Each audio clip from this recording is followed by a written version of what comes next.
juntos novamente para continuarmos a leitura do livro O Abismo, orientado pelo espírito de André Luiz, e é uma obra mediúnica de Rafael Ranieri. Capítulo 7. Na cova. Estacamos. A nossos pés, a enorme cova se abria como se fosse uma bacia funda e larga, recoberta de limo e umidade. Percebi que o terreno se tornava mais viscoso, escorregadio. Estávamos parados à borda do novo abismo. Deveria ter uns 80 metros de diâmetro de boca por uns 15 de profundidade, mas era uma cova estranha. Dentro dela, formas esquisitas se movimentavam. Centenas de criaturas arrastavam-se no solo como lesmas. Fiquei atônico. Orcos segurou minha mão. Andavam unidas aquelas lesmas de forma humana, como um instinto muito forte as ligasse. Verifiquei que formavam como que uma pasta animada que se movimentava. Orcos levantou a destra e fez um sinal. Do alto, Gabriel enviou-nos um novo raio de luz espiritual que clareou a cova. Era espantoso contemplar aquela massa que se agarrava desesperadamente à terra. São seres que perderam a consciência, informou o espírito. Repare que parecem cegos. Acompanhei a observação de Orcus e verifiquei que, de fato, não demonstravam enxergar coisa alguma. Pálpebras caídas, fechadas ou semicerradas, peitos, barrigas e rostos colados no chão, viscoso, caminhavam como serpentes ou minhocas. Algumas eram brancas, mas a maioria era de cor do terreno, marrom escuro, quase negro. Poderíamos conversar com algum deles? Perguntei. Não, é impossível. Não ouvem, não falam e não veem. O pensamento desses seres está quase paralisado. Tanto se imantaram as coisas da terra que instalaram em si mesmos o magnetismo terrestre como fonte de vida interior. São aqueles que não acreditaram em Deus, nem na existência da alma, embora não tenham praticado grande mal. Entre os homens, mentalizaram o nada e se tornaram inconscientes. O sentimento de Deus e a crença na imortalidade imprimem ao pensamento uma velocidade maior e ao corpo espiritual maior intensidade de frequência celular do organismo espiritual. Meus amigos, que tristeza uma coisa dessas. Eu tenho por mim que mesmo que uma pessoa não acredite em Deus e que não faça grande mal, ela faz algum bem. As pessoas que tenham feito o bem, apesar de não acreditar em Deus, certamente devem ter um apoio, não é mesmo? A pessoa que a ama deve ajudá-la, não deve ir para esse lugar medonho, mas é preciso que se faça o bem, não é? Mas vamos continuar a nossa leitura. O sentimento de Deus e a crença na imortalidade imprimem ao pensamento uma velocidade maior e ao corpo espiritual maior intensidade de frequência celular do organismo espiritual. O homem pedra se tornará pedra. Gravitamos para a superconsciência ou retornamos à inconsciência. Ser no universo é conquistar graus cada vez mais adiantados de consciência. Fiquei pensativo e silencioso. Orcus, porém, afagou minha fronte com carinho e vi que em mim mesmo intensas vibrações despertavam para percepções diferentes. Na cova, aqueles seres rolavam ignorantes do que lhes acontecia. Não poderiam, provavelmente, compreender o que se passava com eles. Como era triste a situação dos que, se julgando conhecedores de toda a sabedoria, perder-se-ia a si mesmo na inconsciência no mal. E agora, o que acontecerá com eles? Interroguei aflito. Permanecerão nesse estado até que um dia a força da lei os arraste de novo à superfície. Superfície? Sim, superfície, para a crosta terrestre, onde você habita. Eles vieram de lá e hão de retornar para lá. A lei de ascensão descreve um círculo perfeito e amparará novamente os filhos do seu amor. Ou seja, ninguém fica no abismo para a eternidade. Isso está aqui claro. A lei de ascensão descreve um círculo perfeito e amparará novamente os filhos do seu amor. Gabriel desviara o raio luminoso e a sombra do abismo cobria outra vez os infelizes. Vamos, convidou-me Orcus, ainda temos muito a descer. Olhei à nossa frente, o caminho e a sombra. Prosseguíamos descendo. Começa agora o capítulo 8. Como os capítulos são muito curtinhos, eu reuni vários em cada leitura. Capítulo 8. O mais abaixo. Meu pensamento fervilhava. Não podia compreender a situação daquelas criaturas inconscientes que ficaram na cova. Cegas, presas ao solo numa ânsia incontida de abraçarem-se com a terra.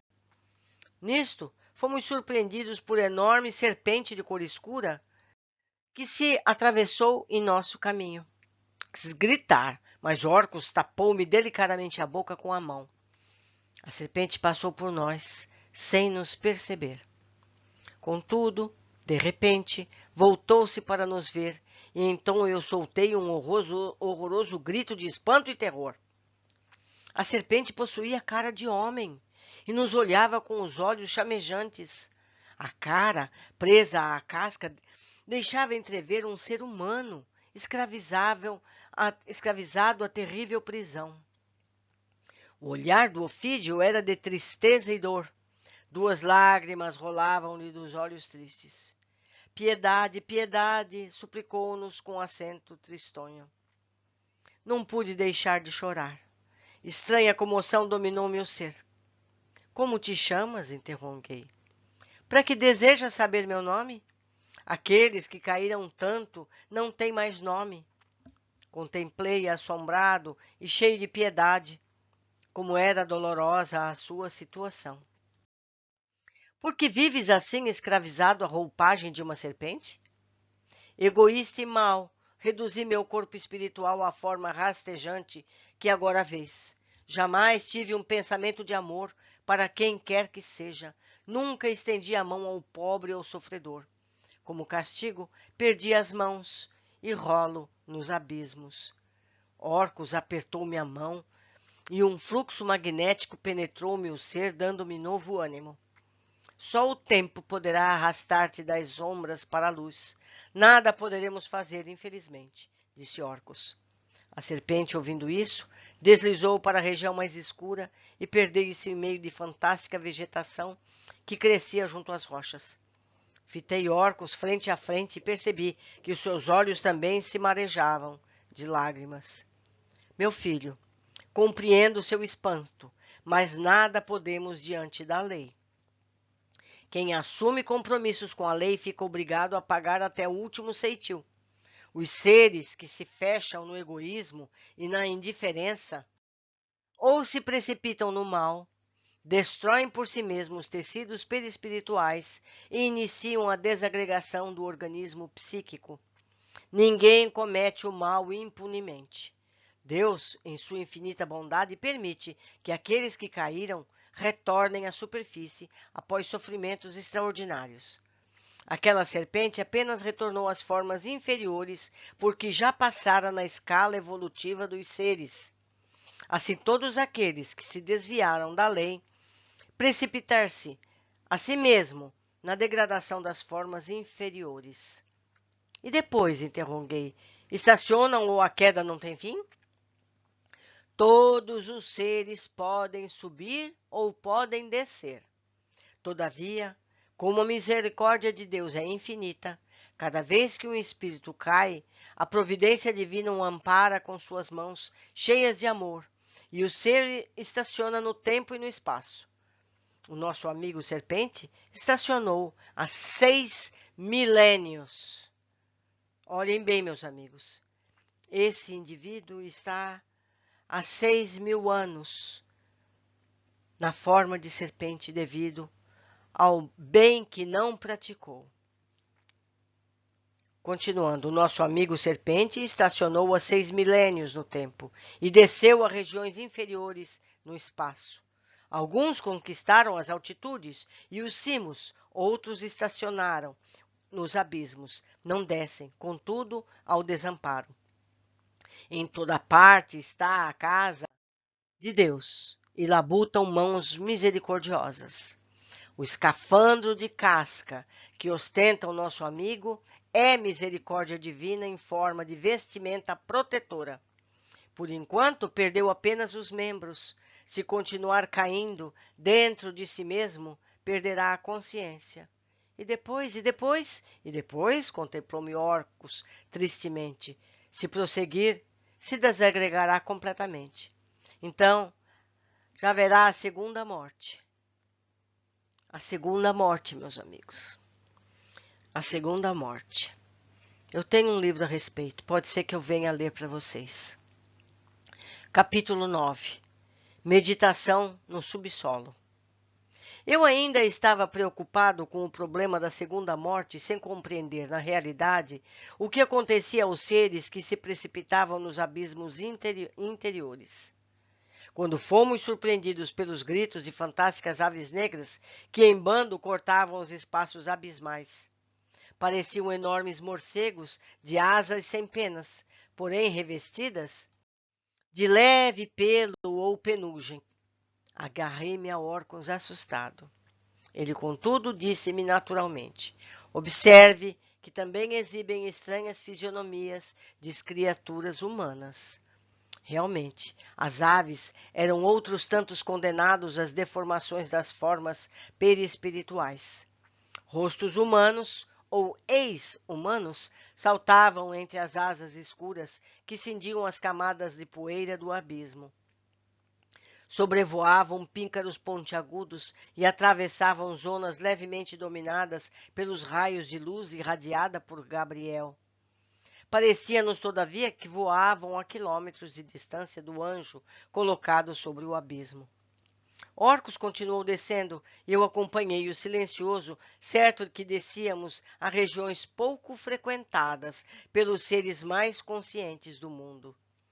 Detivemo-nos à margem de enorme rio de águas prateadas, que, em turbilhão, rolava a nossos pés. Nova surpresa se estampara aos meus olhos. Orcus percebeu, porque me disse: as águas deste rio, que se chama Platino, lembra prata líquida. No fundo da terra correm diversos rios dessa natureza. Grandes massas líquidas formam o interior do nosso mundo, como se vê. Apontou-me Orcus com o dedo em riste às águas turbilhonantes e exclamou: contemple! Contemple bem firme as águas que correm e veja o que elas levam. Abri os olhos desmesurado ao contemplar o rio. Centenas de milhares de criaturas, desgrenhadas e inconscientes, rolavam em meio às águas, como que arrastadas e batidas, umas contra as outras no turbilhão escachoante. Estes são aqueles que deixaram dominar por todas as paixões, e agora dormem na fúria das águas, desencadeadas sobre si mesmos. Ouvi a voz de Orcus, como quem escuta um grito lacinante de dor, porque a minha visão, agora ampliada, sentia que aqueles desgraçados lutavam para alcançar as margens do rio e não conseguiam. Quanto mais lutavam contra a impetuosidade das águas, mais estas se arrastavam e abraçavam em fúria incontida. Às vezes, formas feminis se agarravam às formas masculinas na ânsia desesperada e má. Não pude contemplá-los por muito tempo, porque eu também comecei a sentir em mim o tumulto de paixões desenfreadas. Orcus protegeu-me, no entanto, com a sua serenidade superior, e eu voltei à paz de espírito. Seguimos por um estreito trilho que margeava o rio, até defrontarmos com o enorme rochedo de pedras nuas, por onde o caminho apertado atravessava. Sinuosa, escura, estreita e nauseante era a estrada aberta no rochedo. Túnel feito por mãos divinas ou diabólicas? Não sabemos. Do outro lado, uma espécie de campina, onde algumas árvores esquisitas levantavam os galhos retorcidos, nos esperavam. Aquelas árvores também pareciam formas vivas de seres que se vegetalizavam. Esbocei um pensamento estranho. Orcons, imediatamente, lendo-me as imagens mentais, esclareceu. Realmente, meu caro, há os que se precipitaram nas formas vegetais e vivem agora aprisionados no que se poderia chamar de inércia aparente. São corações aflitos e inteligências que foram caindo e atingindo a inconsciência, começaram a percorrer para trás a escala da evolução. Irão até o mineral, descerão um pouco mais. Nessa ocasião, poderão sofrer uma espécie de explosão atômica que desagregará o próprio ser. Dizemos explosão atômica, como quem usa a expressão que seja inteligível na Terra. Na realidade, é uma desagregação intercelular, mas tão distante de uma explosão atômica como a velocidade do som para a velocidade da luz. Estaquei assombrado. Já sei o que está pensando, colaborou Orcus. Isso não acontece. Eu não disse nada, mas a percepção do espírito era muito viva. O centro da consciência, que constitui o verdadeiro ser eterno, não se desagrega, mas volta a um estado tão grande de inconsciência que é como se não existisse, como ser dotado de possibilidades divinas. É certo que um dia retornará à viagem de volta, como quem cansado da permanência no quase nada reiniciasse a conquista de Deus. Há no universo correntes de vida que arrastam para baixo ou para cima, para dentro ou para fora, para o ser ou para o não ser. Evoluir é conquistar graus cada vez mais adiantados de consciência. E conquistar graus de consciência é simplesmente contemplar-se a si mesmo. Tinha razão o velho Sócrates. Percebi que Orcus me fazia grandiosas revelações e que um impulso novo me conduzia pelos caminhos do conhecimento. Capítulo 10. O dragão. Percebi que à proporção que penetrávamos no império terrestre, uma terrível angústia tentava dominar-nos o coração. Ao mesmo tempo, sentia que forças de mais alto, talvez as irradiações de Gabriel, auxiliavam-nos na marcha. Ali não me sentia agora tão seguro como antes. Tudo o que nos rodeava parecia ter vida, e dentro de cada pedra ou no interior de cada acidente do caminho, estranhas formas sepultadas ansiavam por se comunicar conosco. Orcus estava sereno. Eu, porém, submetido àquelas impressões desconcertantes, arrastava-me um pouco aturdido, como se névoas esquisitas me invadissem a mente. Orcus passou-me a mão delicada sobre a testa e disse: Nada tema. O que sente é a aproximação cada vez mais intensa dos olhos do dragão. Dragão? Quem é o dragão? Balbuciei. Meu filho, em todas as épocas da humanidade, o dragão simbolizou as forças do mal ou a legião de seres revoltados que lutam contra Jesus. Não se recorda de Satanás? É o mesmo símbolo. No entanto, aqui nós encontramos realmente figuras que representam o dragão que o opõe a Deus. Há sempre no fundo da terra um dragão, que domina o império dos dragões. Mas isso não é somente na terra. Em todos os mundos de vibração semelhante à terra, existem os filhos do dragão, ou seja, aqueles que não querem aceitar a lei de Deus e só evoluem sob a força compulsória da mesma lei. Mas existe, então, nesta região um ser que se diz um dragão? Existe, grande, enorme e terrível.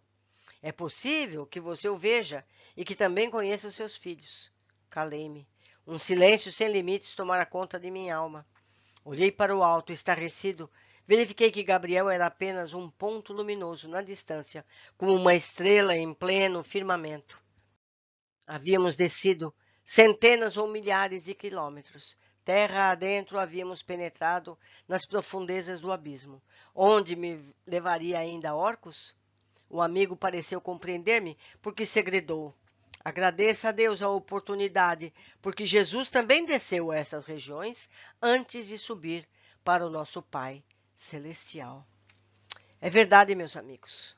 Temos isso nas Escrituras. Jesus desceu aos abismos. Não é verdade? Quanta informação importante estamos tendo nesse livro. Quanta informação temos para o nosso próprio comportamento. Quanto precisamos estar atento sobre os nossos pensamentos, nossos atos e também daqueles a quem amamos. Um abraço a todos, eu os espero no próximo capítulo.